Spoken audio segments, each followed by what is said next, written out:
మీ ఇంట్లో మొదటి కోటీశ్వరుడు మీరే అవ్వాలనుకుంటున్నారా? ఈ ఫైనాన్షియల్ వెబినార్ లో ఇప్పుడే జాయిన్ అవ్వండి.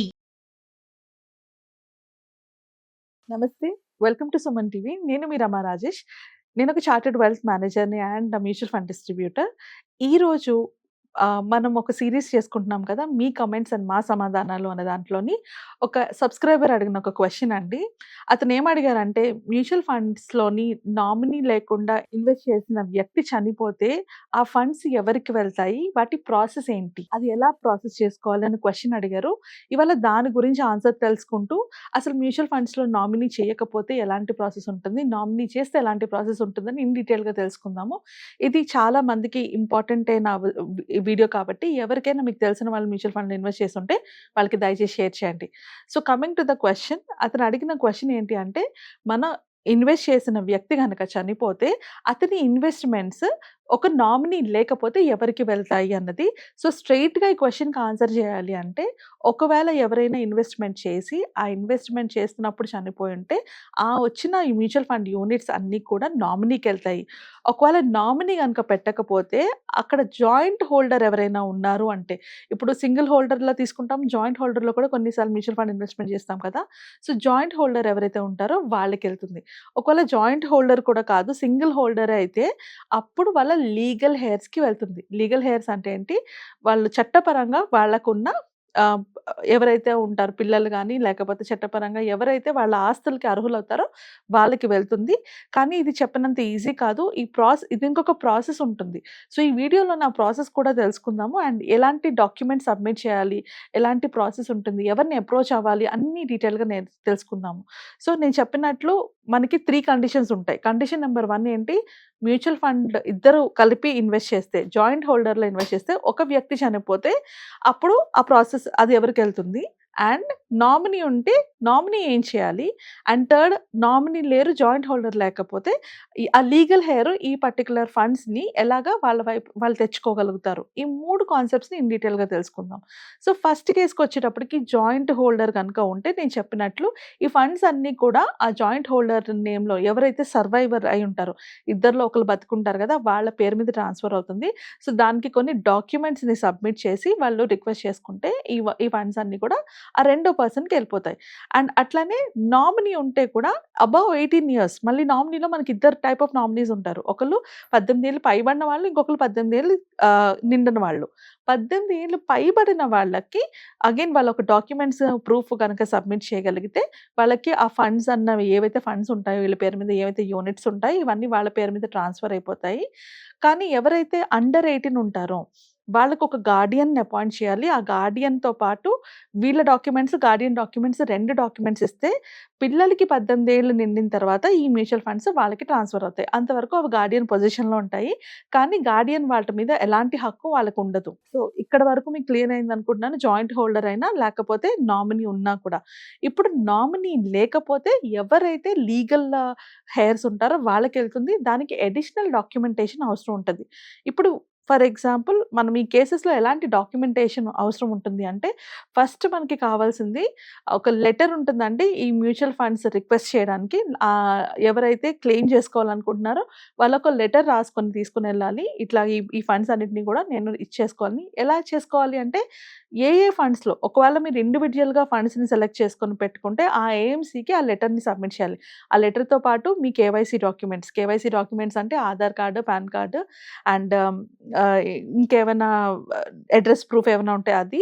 ప్లస్ మీ ఇంకా notary of a deceased person, చనిపోయిన వ్యక్తి యొక్క డెత్ సర్టిఫికేట్ గాని, నోటరీ గాని అదొకటి. అండ్ మీ క్యాన్సిల్డ్ చెక్, బ్యాంక్ స్టేట్మెంట్స్ కావాల్సుంటుంది ప్రూఫ్ కోసం అవి. ఈ డాక్యుమెంట్స్ అన్నీ గూడా మీరు పట్టుకొని, ఒకవేళ మీరు డైరెక్ట్‌గా డీమ్యాట్ అకౌంట్‌లో తీసుకుంటే వాళ్ళ ద్వారా ప్రాసెస్ చేసుకోవచ్చు. అలా కాకుండా ఇండివిడ్యుయల్ ఫండ్ హౌసెస్ ద్వారా గనక చేసుకుంటే ప్రతి ఫండ్ హౌస్‌కి కూడా వెళ్ళి మీ డాక్యుమెంట్స్ అంటే ఆ ప్రూఫ్స్ ఎక్కడెక్కడ ఆ ఫోలియో నంబర్స్ అని ఇస్తారు ప్రతి మ్యూచువల్ ఫండ్‌కి కూడా. ఆ ఫోలియో నంబర్స్‌ని పట్టుకొని అండ్ ఈ డాక్యుమెంట్స్ అన్నీ పట్టుకొని వెళ్తే ప్రాసెస్ స్టార్ట్ అవుతుంది.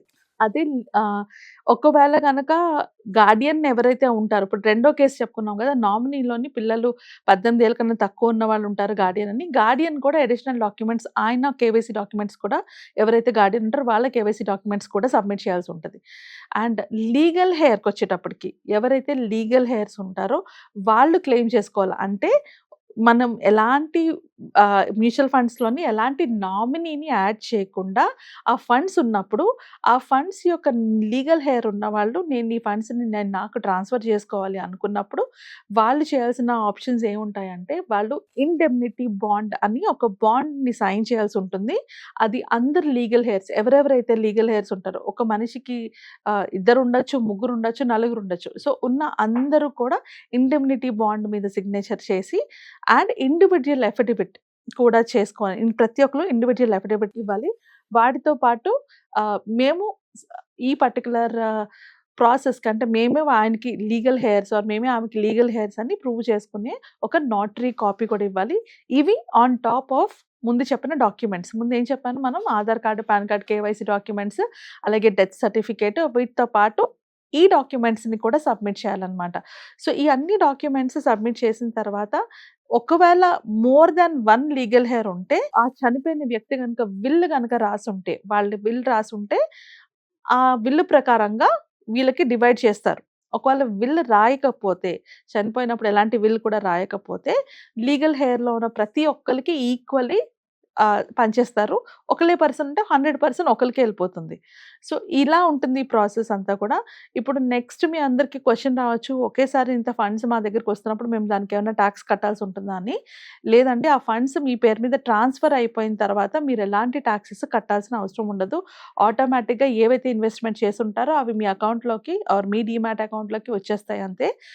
మీరు సెల్ చేసేటప్పుడు మాత్రం డిఫరెన్స్ ఏదైతే ఉంటుందో దానికి టాక్సెస్ పే చేయాల్సి ఉంటుంది. అంటే ఇప్పుడు ఫర్ ఎగ్జాంపుల్ మొత్తం టోటల్ వాల్యూ ఆఫ్ ఫండ్స్ అన్నీ కూడా మీ అకౌంట్‌లోకి ట్రాన్స్‌ఫర్ అయిపోతాయి. మీ పేరున అకౌంట్ ఓపెన్ చేసి దాంట్లోకి ట్రాన్స్‌ఫర్ చేస్తారు కదా! ఇవన్నీ కలిపి ఒక ₹1,00,00,000 ఉందనుకుంటాము. సో, ఈ ₹1,00,00,000 వాల్యూకి మీరేమీ పే చేయాల్సిన అవసరం ఉండదు. ఇప్పుడు ఈ ₹1,00,00,000 వాల్యూ ఉన్నది మీరు తర్వాత అమ్మినప్పుడు అది 1,20,00,000 అయిందనుకుందాం. సో, పైన అయిన 20,00,000కి మీరు టాక్స్ పే చేయాల్సి ఉంటుంది. సో, మీ అకౌంట్‌లోకి వాళ్ళ దగ్గర నుంచి వచ్చిన దానికి ఎట్లాంటి టాక్సెస్ పే చేయాల్సిన అవసరం ఉండదు. సో, ఐ హోప్ ఈ వీడియోతో అందరికీ ఒక క్లారిటీ వచ్చుంటుంది. బట్ ఇంత ప్రాసెస్‌ని ఎవ్వరు వెళ్ళకుండా ఉండాలి అంటే నామినీని యాడ్ చేసుకోండి.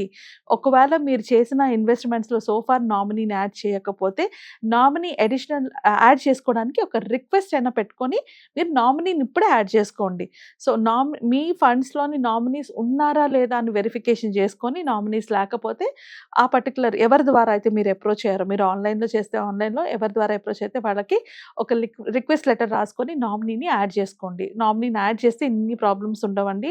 ఈ లీగల్ హెయిర్ వెరిఫికేషన్, విల్స్ ఇవన్నీ ఉండవు. సో, చాలా ఇంపార్టెంట్ పాయింట్ ఏంటి అంటే మన ప్రతి ఇన్వెస్ట్‌మెంట్‌కి కూడా ఒక నామినీని అయితే మనం యాడ్ చేసుకోవాలి. సో, అలా యాడ్ చేసుకున్నప్పుడు ఈ ప్రాసెస్ అంతా చాలా సింప్లిఫైడ్ అయిపోతుంది. రైట్? ఇంకా ఏమైనా డౌట్స్ వీటి రిలేటెడ్‌గా ఉంటే కింద కామెంట్స్‌లో పెట్టండి. నెక్స్ట్ ఈ సీరీస్‌లోని మళ్ళీ ఆ డౌట్స్‌కి క్లారిఫై చేస్తాను. ఇప్పటివరకు నాకు తెలిసి మీకు మొత్తానికి మ్యూచువల్ ఫండ్స్‌లోని నామినీ లేకపోతే ఏం చేయాలి? నామినీ ఉంటే ఏం చేయాలి? నామినీని ఎలా యాడ్ చేసుకోవాలి? అని ఒక క్లారిటీ వచ్చిందనుకుంటున్నాను. ఇంకొక వీడియోలో మళ్ళీ కలుద్దాం. Thank you. లైఫ్‌లో ప్రతి ఒక్కళ్ళకి డిఫరెంట్ అవసరాలుంటాయి. కొందరికి పిల్లల ఎడ్యుకేషన్ ఇంపార్టెంట్ అయితే, కొందరికి రిటైర్మెంట్ ఇంపార్టెంట్. కొందరికి పిల్లల పెళ్లి ఇంపార్టెంట్ అయితే, కొందరికి వాళ్ళ కెరియర్ ఇంపార్టెంట్.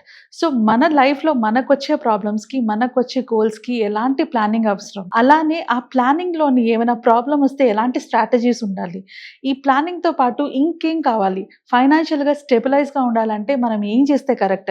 ఇలాంటి ఎంతో ఇన్ఫర్మేటివ్ ఇన్ఫర్మేషన్ అంతా కూడా మనం కండక్ట్ చేయబోయే వెబినార్‌లోని డీటెయిల్‌గా తెలుసుకుంటాము. మీ ఫైనాన్షియల్ ప్లానింగ్‌తో పాటు, ఇన్స్యూరెన్స్ ప్లానింగ్‌తో పాటు ఎలాంటి ఫండ్స్‌లో పెట్టుకోవాలి, పెట్టుకుంటే ఎలా ఎగ్జిట్ అవ్వాలి, ఇవన్నీ కూడా నేర్చుకుంటాము.